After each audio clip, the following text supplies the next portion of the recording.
Hello viewers, আসসালামু আলাইকুম। আশা করছি সবাই ভালো আছেন। আল্লাহর অশেষ রহমতে আমরাও ভালো আছি। আমি ঢাকা কেরানীগঞ্জ থেকে বলছি, আমার YouTube channel Ishal moms creation and blog থেকে।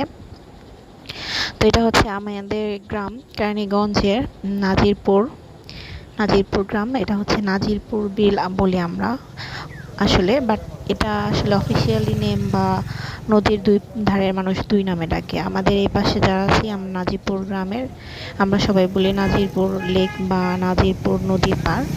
আর নদীর ওই পাশে যারা আছে তাদের হচ্ছে ওই এলাকাটা হচ্ছে নাম হচ্ছে সিরাজনগর, তারা বলে সিরাজনগর বিল। তো যে যে নামেই ডাকুক, প্রাকৃতিক সৌন্দর্য আসলে সবার জন্য। আল্লাহর সৃষ্টি অপরূপ সৌন্দর্য দু চোখ ভরে দেখার জন্য, সবার জন্য। আসলে এখানে নাম কোনো ভ্যারি করে না। তো এটা হচ্ছে আমাদের সেই নদীর পাড়, যেখানে বিকেল হলে আমরা মানে অনেকে হাঁটতে যায়। তো আমি আজকে হাঁটতে গিয়েছিলাম। তো আজকের পরিবেশটা এত সুন্দর লাগছে যে ভাবলাম আপনাদের জন্য একটু ভিডিও করি।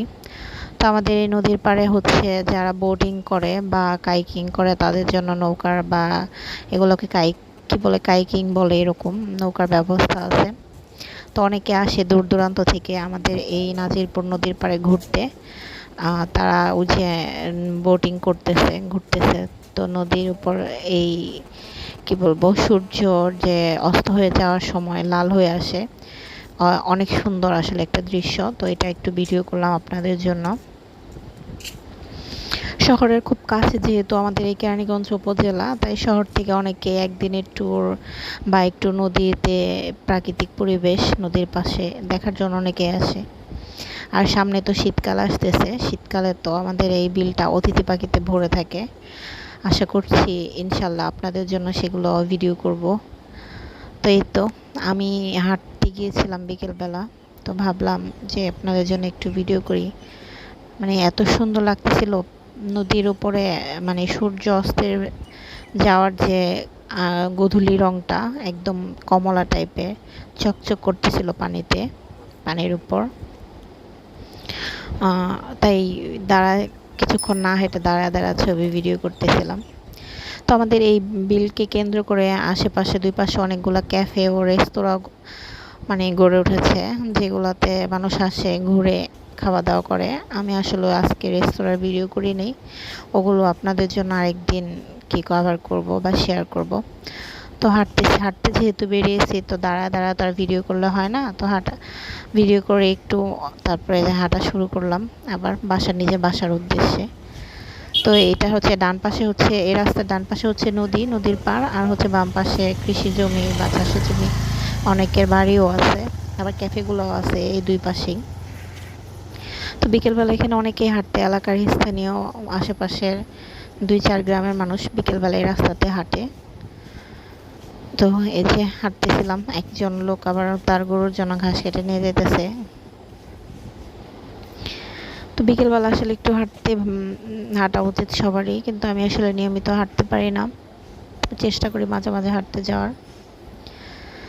তো আপনারা যারা ঢাকার আশেপাশে আছেন বা ঢাকা থেকে খুব কাছে আসলে আমাদের নাজিরপুর, কি বলবো, কলাতিয়া নাজিরপুর কেরানীগঞ্জ উপজেলার, তো অনেকে ঢাকার আশেপাশে যারা আছেন ঘুরতে আসতে পারেন।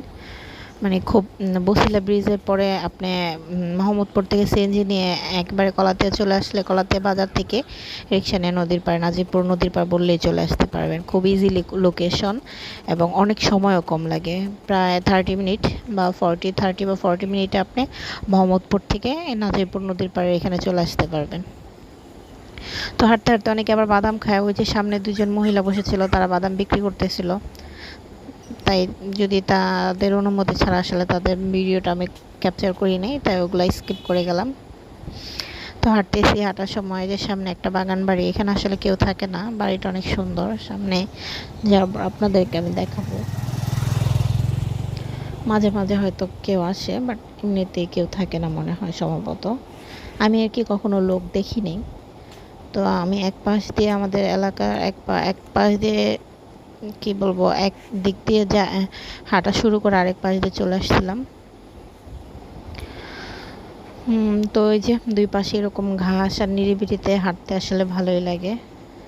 তো হাঁটতেছিলাম আর ভিডিও করতেছিলাম আপনাদের জন্য। যখন আমি স্কুলে বা কলেজে পড়াশোনা করছি, স্কুলে না ঠিক, যখন আমি কলেজে পড়তাম তখনও বান্ধবীরা বা বন্ধুরা সবাই মিলে মাঝে মাঝে এদিকে কিন্তু বেড়াতে আসতাম, কিন্তু তখন এখানে এলাকাটা কমার্শিয়ালভাবে ওরকম রেস্তোরাঁ বা ওরকম কিছু গড়ে ওঠে নাই। তখন ন্যাচারাল একটা নদীর পাড় ছিল, তখনও ভালো লাগতো, এখনও ভালো লাগে। তো এই যে বাড়িটা ভিডিও করতে পারিনি, গেট লাগানো, অনেক অনেক ফুল গাছ ভিতরে ছিল, অনেক সুন্দর ছিল। তো হাঁটতেছি, দেখলাম যে এক জায়গায় ছেলেমেয়েরা ফুটবল খেলতেছে, ছোট ছোট বাচ্চারা। আসলে আমরা একটা সময় এরকম বিকেলবেলা খেলাধুলা করছি, যেমন আমার আম্মু সবসময় বলতো যে আসরের পরে খেলতে যেতে হতো এবং সন্ধ্যা আজানের আগে বাসায় চলে আসতাম। তো এই যে এই সময়টাতে এরকম আমরা খেলাধুলা করছি, বা সেই ছোটোবেলার কথা মনে পড়ে যায় এই বাচ্চাদের খেলতে দেখলে। এখনকার বাচ্চারা আসলে তেমন খেলাধুলা করে না, সারাক্ষণ তারা মোবাইল নিয়ে বসে থাকে। তারপরও যখন আমরা যেহেতু একটু গ্রাম সাইডে থাকি, এদিকে খেলাধুলার জায়গা আছে, তাই বিকেলে বাচ্চারা এদিকে আমাদের এই আশেপাশের বাচ্চারা বিকেলবেলায় খেলাধুলা করে। খেলাধুলা আসলে শরীর স্বাস্থ্য, মানসিক বিকাশ, বাচ্চার শারীরিক বিকাশ এবং মানসিক বিকাশ দুইটার জন্য খুবই গুরুত্বপূর্ণ। তাই মানে আপনাদের যাদের ছোট ছোট বাচ্চা আছে, চেষ্টা করবেন মোবাইলটা একটু কম দিতে, বিকেলবেলা একটু বাইরে খেলতে যেতে দিতে, যাতে ওদের মানসিক এবং শারীরিক বিকাশটা সুন্দরভাবে হয়, ছোটোবেলার কিছু সুন্দর মেমোরি থাকে তাদের। তো এই আর কি আজকের ভিডিও, আপনাদের জন্য এইটুকু চেষ্টা করছি। তো ভালো লাগলে ভিডিওটা লাইক দিবেন, কমেন্ট করবেন, শেয়ার করবেন। ধন্যবাদ, থ্যাংক ইউ।